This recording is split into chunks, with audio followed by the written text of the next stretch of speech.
L'homme, le mâle, est-il en crise? Depuis quelques années, on subit une attaque contre la masculinité. Tout signe de virilité est attaqué. On essaye de féminiser. Ça, c'est évident. La plupart des hommes aujourd'hui sont complètement déconnectés de leur masculinité. Je vais vous expliquer comment passer d'un bêta fragile à un homme alpha. Je suis un mâle alpha! Respectez-moi! On essaie de détruire la masculinité. On m'accuse d'avoir une certaine forme de masculinité toxique en moi. Ensemble, on va changer les mentalités et faire en sorte que les mecs reprennent leur de gloire. Donc, la plupart des meufs aujourd'hui, jeunes et modernes, c'est super triste à dire, mais en dehors de leur téléphone, de leurs réseaux sociaux et de leur legging Gymshark, il n'y a pas grand chose. Ta gonzesse, elle a pas à partir en vacances sans toi. Comporte-toi comme les hommes qui la qui lui cassent le dos. Mais les meufs, tout ce qu'elles veulent, c'est se faire démonter. Pour moi, pour ma part, l'homme travaille, la femme elle. Pour la société, une femme, c'est d'abord un animal physique. On s'en bat.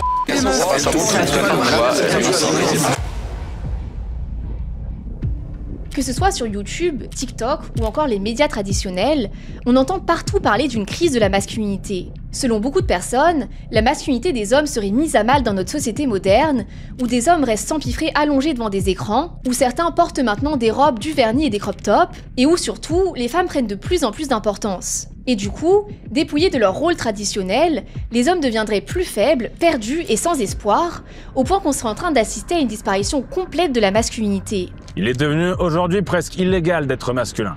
Bientôt, vous n'aurez plus le droit de faire du sport, d'être riche, de vous cultiver, de manger des côtes de bœuf maturées de 75 jours. Et pour lutter contre ce phénomène, une résistance qui aurait la solution est en train de s'organiser. Frérot, je suis en train de te donner de la pilule rouge. Reste un homme dans ta tête. Ne te laisse pas avoir par toutes les propagandes qu'il y a autour de toi, mec. Depuis quelques années, on a pu assister à une montée en flèche des influenceurs masculinistes qui encouragent leurs abonnés à se battre pour reconquérir leur masculinité. Et si certains de leurs conseils peuvent être positifs pour un jeune homme en construction, comme le fait de travailler ou de faire du sport, en réalité, beaucoup d'entre eux diffusent surtout une masculinité qualifiée de toxique, parce qu'on retrouve aussi dans leur discours des messages dangereux qui banalisent la haine, les agressions sexuelles, le racisme et le sexisme, et à l'inverse, encouragent l'égoïsme, la superficialité et la violence. Et ce genre de discours, ça cartonne sur les réseaux sociaux, au point de s'infiltrer directement dans le cerveau des plus jeunes. Hello, my name is Shika. 360? You want it fast or slow? Slow.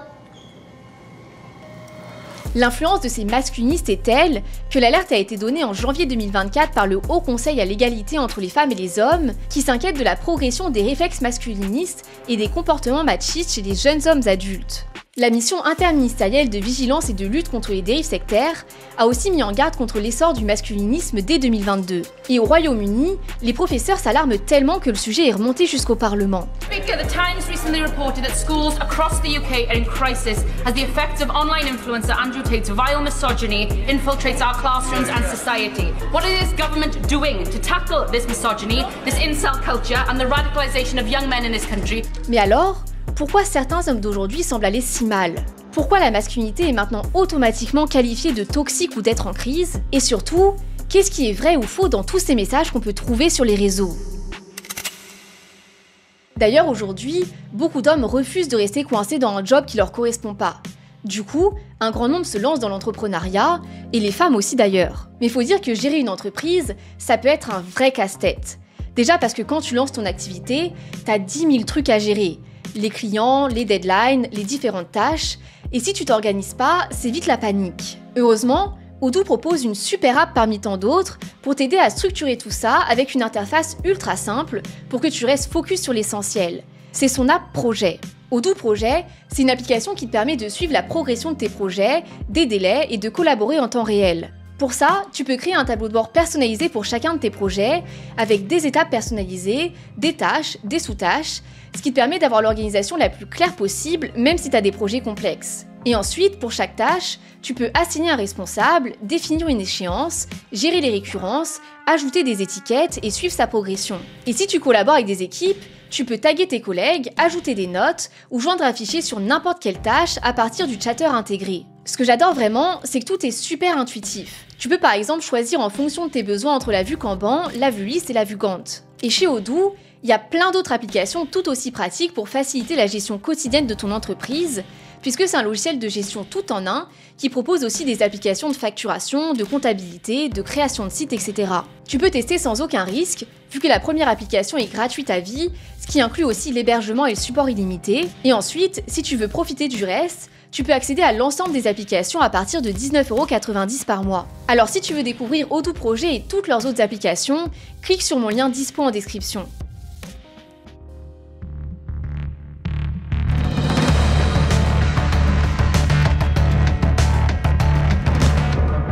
Imagine que t'es un jeune homme qui cherche à se construire et à devenir la meilleure version de lui-même. En scrollant, tu tombes sur cette vidéo. Le mec a l'air sûr de lui, il a l'air d'avoir très bien réussi dans la vie, et visiblement, toutes les femmes semblent craquer sur lui. En gros, il a tout ce dont un jeune homme pourrait rêver. Alors naturellement, tu vas écouter ce qu'il a à te dire. Et franchement, ça a l'air sensé. Il te dit de pas rester assis à glander sur ton canapé, d'être discipliné, de faire du sport, de développer des nouvelles compétences, de trouver un travail. Alors tu te lances et tu suis les conseils de ce nouveau mentor. C'est comme ça que la majorité des influenceurs masculins arrivent à attirer autant de monde. Parce qu'en fait, il y a du vrai dans ce qu'ils disent. Et certains de leurs conseils peuvent vraiment avoir des effets positifs sur leur audience. Déjà, parce que beaucoup montrent qu'ils comprennent les difficultés que peuvent rencontrer ces jeunes hommes et qu'ils sont pas seuls. Une empathie qui peut s'avérer être un vrai soutien pour eux. Ensuite, parce qu'ils leur apportent des solutions à ces problèmes et prennent alors le rôle d'un mentor masculin, voire carrément d'un frère ou d'une figure paternelle manquante. On retrouve beaucoup de ces côtés-là chez des personnes comme Jordan Peterson, qui sont connus pour répéter des conseils comme « range ta chambre », mais aussi de manière plus globale, la plupart de ces influenceurs encouragent leurs abonnés à se prendre en main, à arrêter de passer leur journée sur Netflix et plutôt à travailler. Aujourd'hui, frérot, il y a des gens, ils se réveillent et dès qu'ils se réveillent, qu'est-ce qu'ils font? Ils se détendent. Le mec, il se réveille, il va jouer à la console. Le mec, il se réveille, il se pose sur Netflix. Commencez à comprendre que le divertissement, il faut le mériter. Pour mériter ton divertissement, il faut que tu travailles, il faut que tu avances dans la vie, il faut que tu évolues. Ce qui serait une bonne chose si ça s'arrêtait là. Le problème, c'est que dans une partie de ces contenus, derrière cette phase positive de motivation et d'amélioration de soi, se cachent des discours parfois nocifs. Déjà, parce qu'alors qu'on peut avoir l'impression d'avoir un peu évolué sur le cliché de l'homme viril qui ne doit pas montrer ses sentiments et surtout ne jamais pleurer, parce qu'on a enfin compris qu'un homme est un être humain comme les autres et qu'il a le droit d'avoir ses problèmes et d'en parler pour trouver de l'aide, on peut remarquer que la plupart de ces influenceurs reviennent en arrière et prônent une vision ultra traditionnelle et toxique de la masculinité. Si elle te dit que tu peux pleurer sur ses épaules, te parler de ses problèmes, s'ouvrir à elle, ne la crois surtout pas. Je vais te partager 6 points qui vont te permettre d'imposer le respect aux femmes. Le premier point, c'est le fait de parler peu. Parce que les mecs qui parlent tout le temps H24 comme des pipelettes, le truc c'est que lorsqu'ils ont besoin de s'imposer face à une femme, la femme ne les écoute pas. If you're the kind of person who feels like they need therapy, you're useless. Une vision des choses qui va pas du tout aider ces hommes qui veulent améliorer leur vie, puisque cette répression des émotions augmente l'anxiété et les risques de dépression, mais aussi le risque de maladies cardiaques et de troubles intestinaux. Et vu que forcément, les émotions doivent quoi qu'il arrive sortir d'une manière ou d'une autre, ça encourage l'agressivité et la colère, qui elles par contre seraient autorisées chez un homme, un vrai, et c'est ce qui mène à tous ces hommes qui tapent dans des murs, voire pire par besoin d'évacuer. I had a lot of anger, I had a lot of pent-up rage, I had some combat stress that I had to deal with also that I wasn't dealing with because men don't show emotion. Men 1 out of 10 are more likely to experience depression, but more likely to go undiagnosed and not seek therapy or help. Et bien sûr, c'est pas le seul cliché véhiculé par ces masculins, parce qu'un homme respectable devrait aussi être puissant, dominant et toujours un leader. Les gars, je vais vous poser une question. Est-ce que dans un bateau, il y a 2 capitaines? Absolument pas. S'il y avait 2 capitaines, le bateau commencerait à couler. C'est exactement pareil pour les relations. Il ne peut pas y avoir 2 capitaines. Et le rôle de l'homme, c'est de leader. Et il devrait aussi coucher avec un maximum de femmes possible. Is being with multiple women the end point? I'm of the firm belief that it is important to position yourself as a man to have the capacity to be with as many women as you possibly can. En fait, la liste des choses qu'il faut faire et ne pas faire est juste invraisemblable. Un homme ne devrait pas prendre soin de sa peau, au point que certains refusent de porter de la crème solaire. Il ne faudrait pas boire du thé parce que c'est pas viril. Il faut pas prendre des mesures de sécurité comme mettre un casque ou des genouillères. Et apparemment, il y a même une manière virile de récupérer sa valise. First, I don't lean over it. The proper way to do it, get up, shift the whole body with your head, continue the movement. Mais la masculinité serait aussi très matérialiste, parce qu'un point commun qu'on peut voir dans la plupart de ces vidéos, c'est la richesse qui est étalée par tous ces soi-disant mâles alpha, à coups de lambeaux, de montres de luxe, de yachts, un peu comme si la valeur d'un homme ne se résumait qu'à son compte en banque, et que les femmes ne pourraient pas être intéressées par lui sans ça. T'as pas de voiture, tu veux une meuf. Ok, d'accord. Vous allez faire quoi si vous avez un rendez-vous? Vous allez marcher? Vous allez prendre le bus? Le métro? Sérieusement, est-ce que tu penses vraiment qu'un vrai mec, il va se laisser dans une position comme ça? Un tas d'attentes réductrices de ce que devrait être un homme qui rapidement place une pression énorme sur leurs épaules. Au point que si beaucoup avaient été attirés par ces contenus, au départ grâce à cette impression d'être enfin compris par quelqu'un et d'avoir trouvé un moyen d'améliorer leur vie, au final, une grande partie se retrouve enfermée dans cette boucle où des soi-disant millionnaires leur répètent qu'ils ne seront jamais assez bien tant qu'ils n'auront pas un corps d'influenceur Instagram, une Lambo et une Rolex, et qu'ils n'auront pas couché avec minimum 50 femmes. I think a guy needs to be 35 years old, have sex with 50 girls, and you'll be in a position where a good amount of women will respect you. Surtout qu'on peut retrouver dans ces contenus une véritable hiérarchie des hommes, avec d'un côté des alphas et de l'autre des bêtas. Bêta travaille pour la femme, l'alpha fait travailler la femme. Et où en gros, le message qui est véhiculé, c'est que soit t'es un mâle alpha, le mec plus ultra qui coche toutes ces cases de la virilité, soit tu vaux rien. Does he have money? No. Do you have money? No, I'm not one of these rich guys. I don't have a Bugatti. I don't have a Lambo. Are you proud of who the Bro, you are? why? That's a bag of trash, dude. Puis on domine aussi les autres hommes. Il y a aussi des hommes qui sont victimes du mythe de la virilité, qui sont aussi victimes de ces injonctions parce qu'ils ne présentent pas les marqueurs de la virilité triomphale. Ils ne sont pas considérés comme des vrais mecs. Et ça va même parfois plus loin qu'une simple hiérarchie, parce que pour certains, si t'es pas assez viril d'après leur code, tu deviendrais carrément leur ennemi, puisque ces contenus de la manosphère cultivent l'idée que la masculinité est attaquée, et c'est pour ça qu'on peut les voir adopter un langage, mais aussi une posture de chef de guerre. Comme l'explique sur TV5 Monde Mélanie Gourarier, chercheuse anthropologue rattachée au CNRS, la masculinité y est définie comme une identité qui peut se perdre, et donc qu'il faut protéger. En fait, ils adoptent une idéologie du « nous vs le reste du monde », où le « nous » représente le peu de vrais hommes virils qui subsistent, et le reste du monde absolument tout le reste. On y trouve les hommes qu'ils qualifient d'hommes soja, soit les hommes pas assez virils selon eux, les LGBTQ, les homosexuels, parce que oui, on n'en a pas encore parlé, mais beaucoup de ces mascus sont ultra homophobes. En fait, d'une manière globale, la société moderne tout entière serait contre eux, et surtout, bien évidemment, les femmes. Parce que l'un des messages principaux de ces vidéos, c'est que si les hommes font face actuellement à une crise de la masculinité, ce serait la faute des femmes, et plus particulièrement du féminisme. The whole Me Too movement is trying to destroy a man's character. Le discours de la crise de la masculinité, c'est l'idée que les hommes vont mal, les hommes souffrent à cause des femmes. À cause des femmes et à cause des féministes et à cause des valeurs féminines qui domineraient la société. Et donc les hommes seraient d'une certaine manière des victimes. Ils affirment que le patriarcat serait fini et que la société est maintenant dominée par les femmes et que c'est justement ce matriarcat qui les opprime. Les féministes, elles vont te dire tout ce que tu veux, mon pote. On est dans une société patriarcale, blabla. La société n'est absolument pas patriarcale et à quel point le féminisme est complètement débile. Ils présentent aussi les femmes comme des proies que les mâles alphas doivent conquérir et dont la valeur repose uniquement sur leur apparence physique, leur docilité et leur inexpérience sexuelle, parce que selon eux, plus une femme aurait eu de partenaires sexuels, plus sa valeur diminuerait.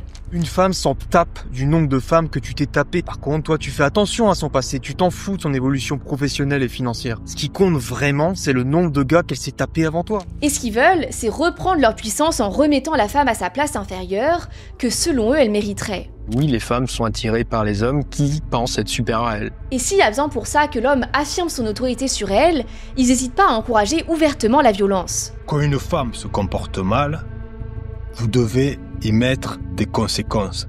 Mauvais comportement, punition. Doit la punir lorsqu'elle te manque de respect. On a chassé le sexisme par la porte et il revient par toutes les fenêtres.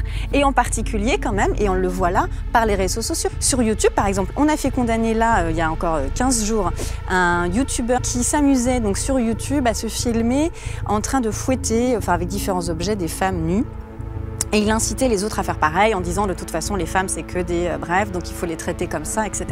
Et selon eux, cette haine des femmes serait légitime, puisqu'ils expliquent que la femme est par nature mauvaise, superficielle, ennuyeuse et manipulatrice, et qu'aujourd'hui, elle ne comprendrait plus la vraie valeur des hommes, qu'il faudrait leur rappeler de force. Andrew Tate, l'une des figures masculinistes qui influencent beaucoup nos mascus français, est par exemple connu pour ce genre de discours. Heard me, feminist. I'm a woman beater. So watch out. You're next. Il a commencé à se faire connaître dans l'émission Big Brother UK, de laquelle il a été viré au bout de 6 jours après qu'une vidéo de lui en train de frapper une femme avec une ceinture ait fait des gros titres. Et même s'il affirme que c'était qu'un jeu de rôle, c'était qu'un avant-goût de la suite. Parce qu'après ça, il a lancé son business de camgirl. I created a system that allowed me to convince girls to do this, allowed me to retain 100% control of their income. I know how to make sure the girl can't run away.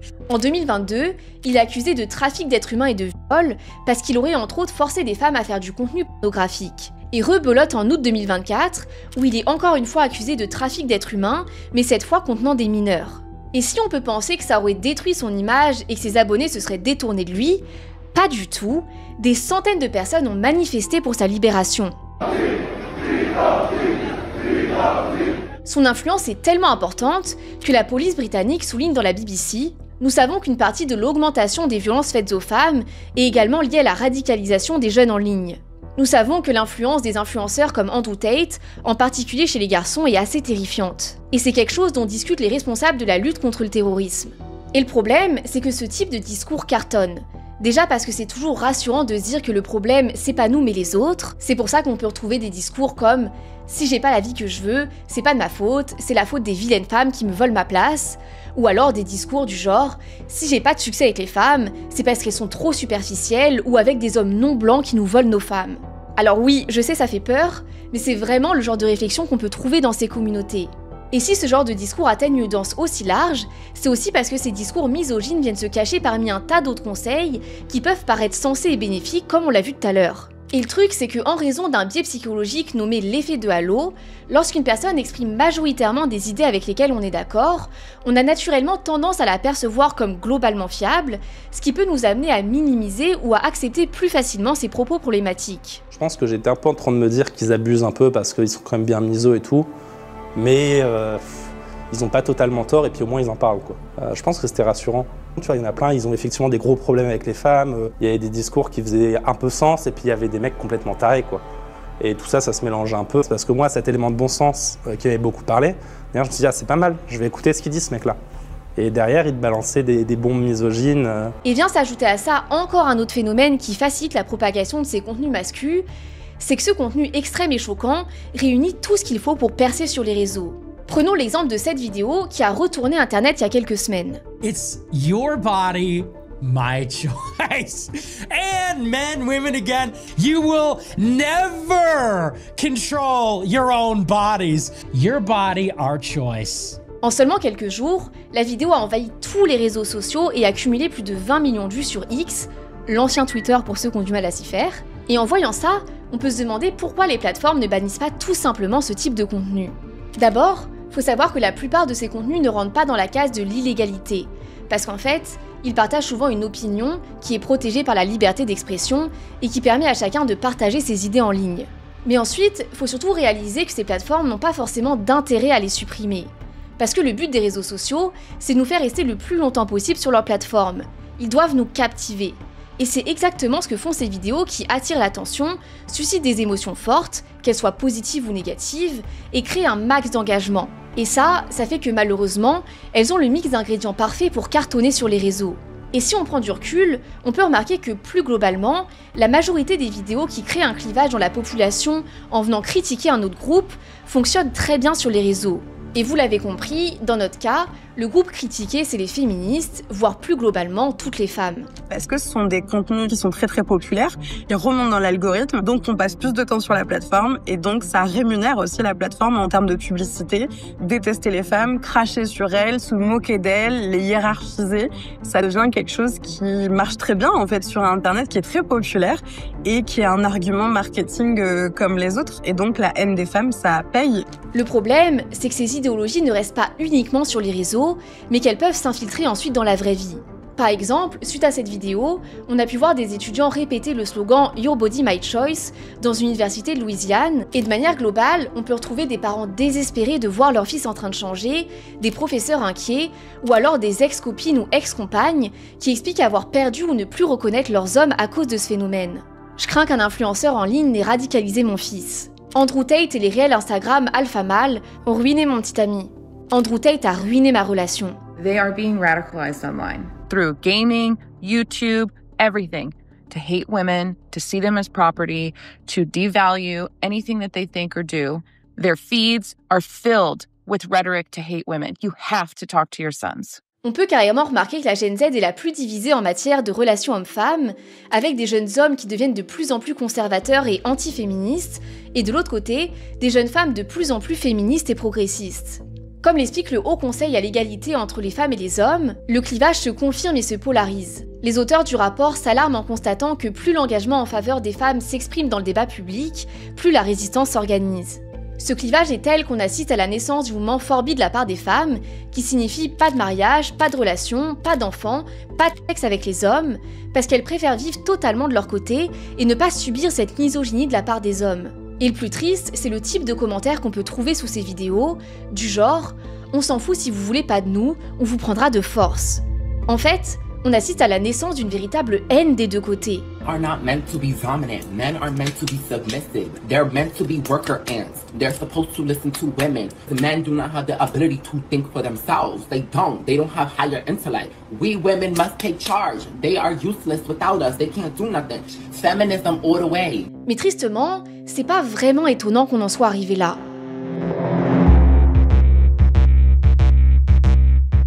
Tu te souviens de ces pubs où on pouvait voir des hommes mettre la main aux fesses des femmes, des garçons se battre, des hommes les bras fermés devant leur barbecue en répétant « les garçons seront toujours des garçons ». C'est frappant de voir comment la représentation de l'homme est différente dans les pubs d'aujourd'hui. On les voit maintenant s'occuper des enfants, exprimer leurs émotions et encourager l'inclusivité. Faut pas que je me laisse emporter par le stress. C'est pas 100 personnes qui vont me faire flipper. Je pleure tellement que je te vois flou. De tes 49 cm, écris l'homme que tu veux être. Un homme sensible, un homme qui pleure, un homme qui sait avoir du cœur. Peins-toi les ongles, dessine-toi le corps, mon fils. Qu'importe, moi je t'aime si fort. Cette pub de Gillette qui a fait tous les gros titres en est le parfait exemple. Sortie à la suite du mouvement MeToo, elle illustre parfaitement le changement radical de valeur de ce qui fait un homme respectable, en passant d'un modèle considéré comme toxique à un modèle sain.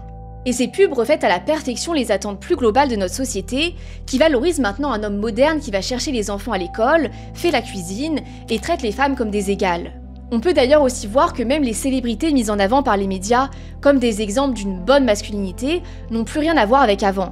Maintenant, c'est plutôt des hommes comme Timothée Chalamet censés représenter l'homme nouveau plus sensible, ou encore des hommes comme Harry Styles qui sont loués par les médias pour sa liberté vestimentaire, notamment parce qu'il est devenu le premier homme à poser en robe en couverture de Vogue, ou encore parce qu'il a posté une photo de lui en tuturo sur Instagram. Et même si ces changements peuvent sembler drastiques, ce qu'il faut bien comprendre, c'est qu'en fait la virilité n'a jamais été un modèle figé ou universel. C'est plutôt un concept mouvant qui dépend de l'époque, du contexte social et de la région du monde.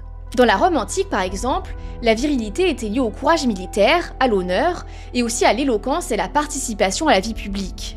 Les vêtements amples, les gestes raffinés ou les relations entre hommes n'étaient pas vus comme quelque chose de contradictoire avec cette idée de la masculinité.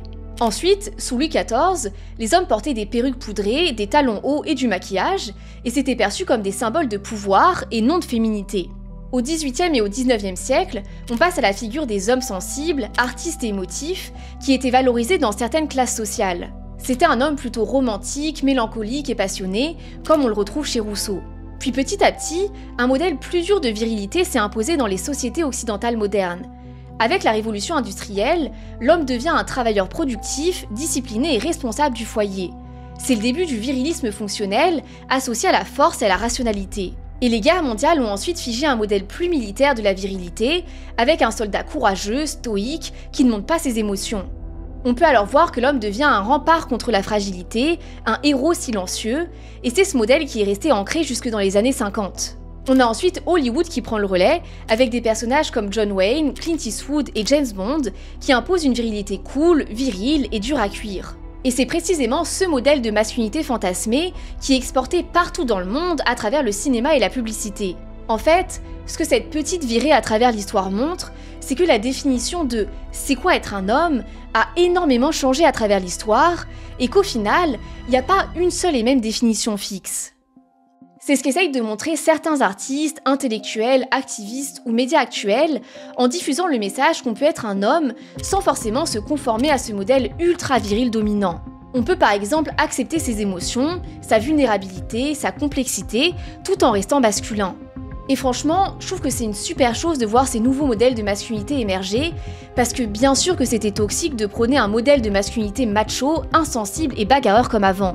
Mais en réalité, même si tous ces changements de modèles de masculinité mis en avant par les médias partent d'une bonne intention et qu'ils ont indéniablement des effets positifs, est-ce qu'on peut vraiment en vouloir aux hommes de se sentir un peu perdus face à leur identité? Déjà parce que si on prend du recul, ce changement s'est fait super rapidement. Mais surtout, parce qu'on est passé d'un extrême à l'autre. Et même si certains hommes peuvent se reconnaître dans ces nouveaux modèles, et que c'est vraiment génial, c'est pas forcément le cas de tous les hommes. Une bonne partie ne se reconnaît pas dedans et aspire à une autre forme de masculinité plus virile. Le problème, c'est que certains ont l'impression que la société ne les autorise plus à l'être, vu qu'on entend partout le mot masculinité directement être associé à des mots comme toxique. Et vient s'ajouter à ça des phrases qu'on entend partout comme « les hommes sont tous des ordures ». Tout ça peut partir si loin qu'on en vient parfois à véhiculer l'idée qu'être un homme viril deviendrait presque une mauvaise chose, et que pour être valorisé et salué par les médias, un homme devrait plus ressembler au modèle traditionnel de la femme. En fait, c'est comme si en voulant encourager l'inclusivité et permettre aux hommes de sortir de ces modèles masculins nocifs, ce qui de base est une excellente chose, on était petit à petit tombé dans l'extrême inverse, qui revient à diaboliser la virilité, alors qu'un homme peut très bien être d'un masculin plus traditionnel, mais être un homme bon, qui ne rabaisse pas les femmes et disponible pour sa famille.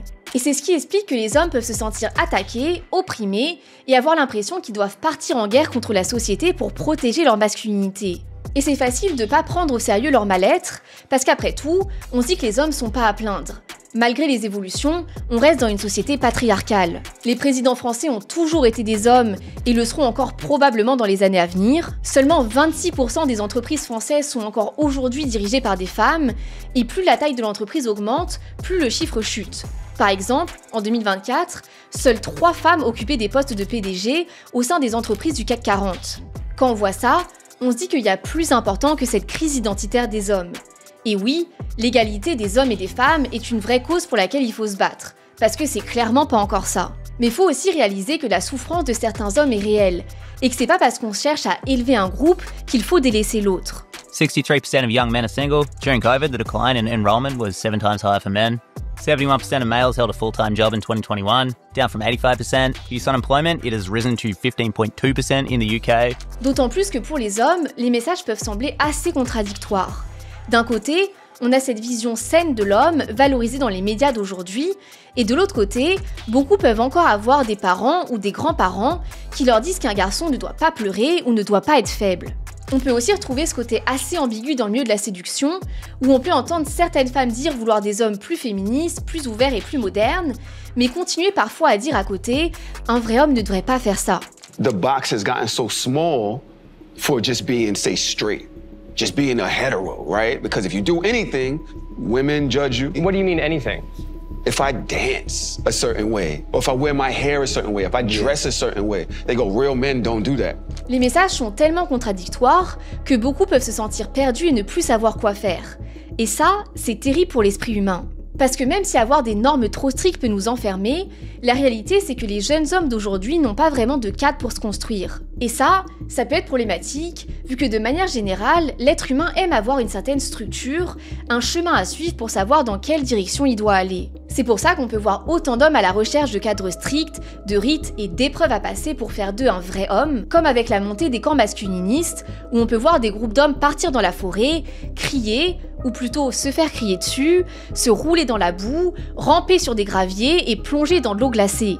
Parce qu'il y a en France des camps qui s'adressent à des hommes qui sont souvent mariés autour de la quarantaine, qui veulent retrouver cette masculinité sacrée. On s'est faufilé entre des prêtres catholiques, 200 hommes au milieu de la montagne, on a fait de la via ferrata, du tir à l'arc, on a poussé nos voitures, bref, on est devenus de vrais hommes.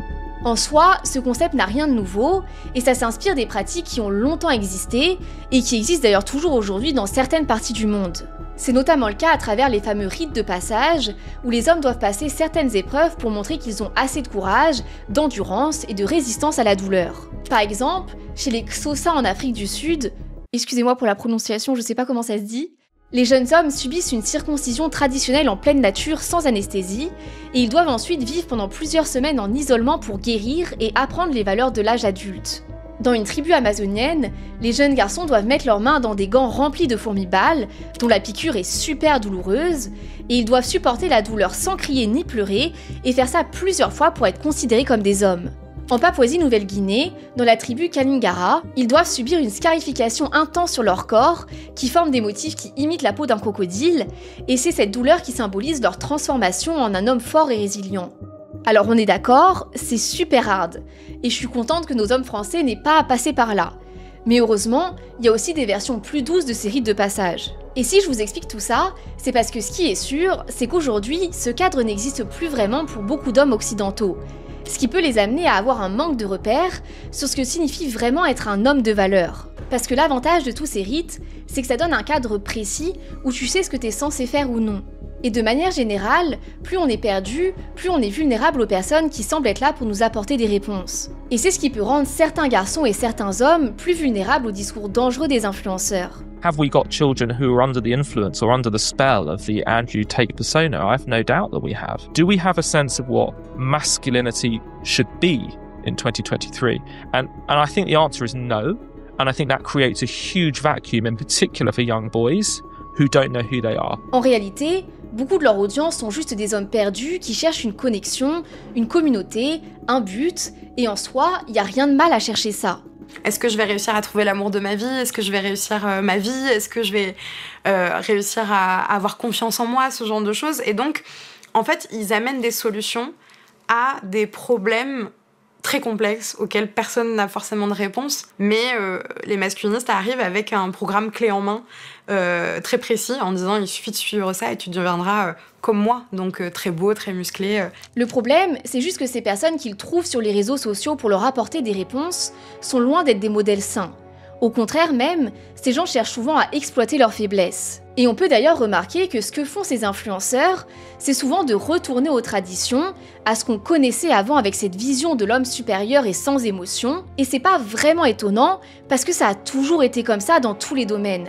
On se dit que ça marchait bien avant comme ça, donc ça apporte un côté rassurant. Mais forcément, le problème de ce retour à cette masculinité traditionnelle vient avec toutes les dérives qu'on a vues avant. Mais alors, comment trouver un meilleur équilibre qui permette aux femmes comme aux hommes de trouver leur place? Et pourquoi la grande réponse qu'on entend partout peut aussi être problématique?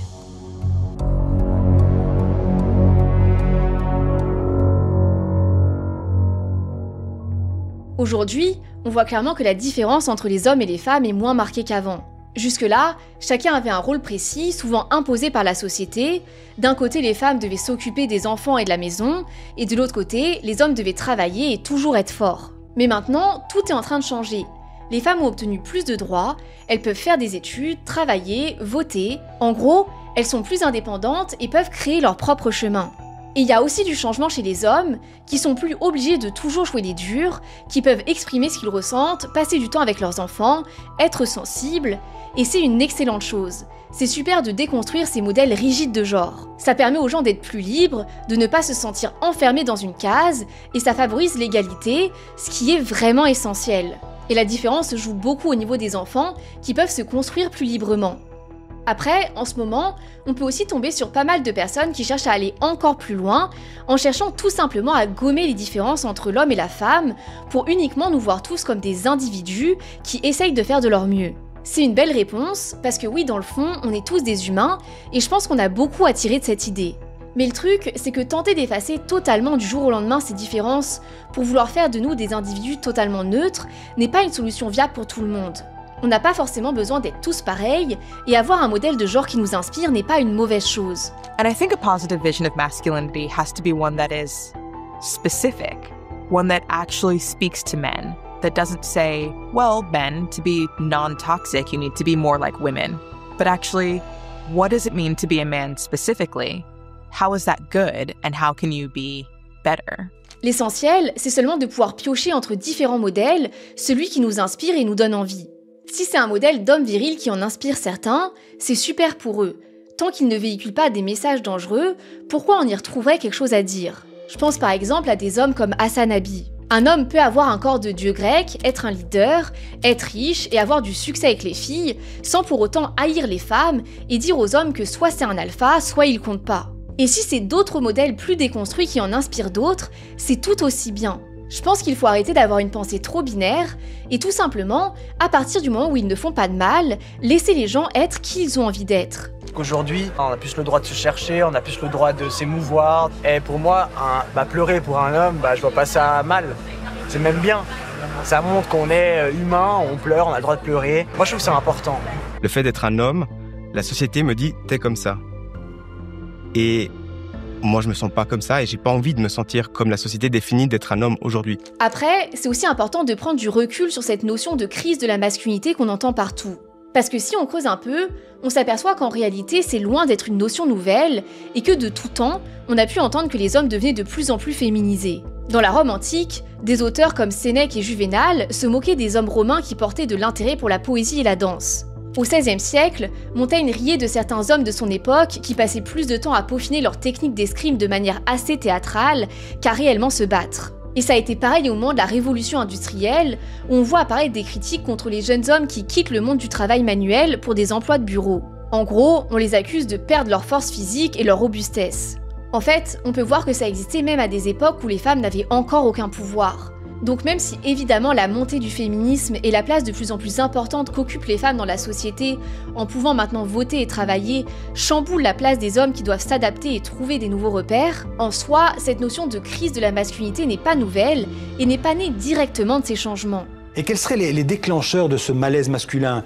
C'est par exemple la parité, la mixité, le droit des femmes qui ne cesse de se développer, c'est ça? Alors c'est très difficile de savoir quel est le déclencheur de ce malaise masculin, puisque quand on travaille justement sur ces discours de crise, eh bien on s'aperçoit qu'ils existent à toutes les époques. Et on peut remonter jusqu'aux Grecs, on a déjà des discours d'inquiétude sur l'efféminement, sur l'affaiblissement du masculin. Après, c'est pas pour autant que la souffrance actuelle des hommes n'est pas réelle et qu'il faut la négliger.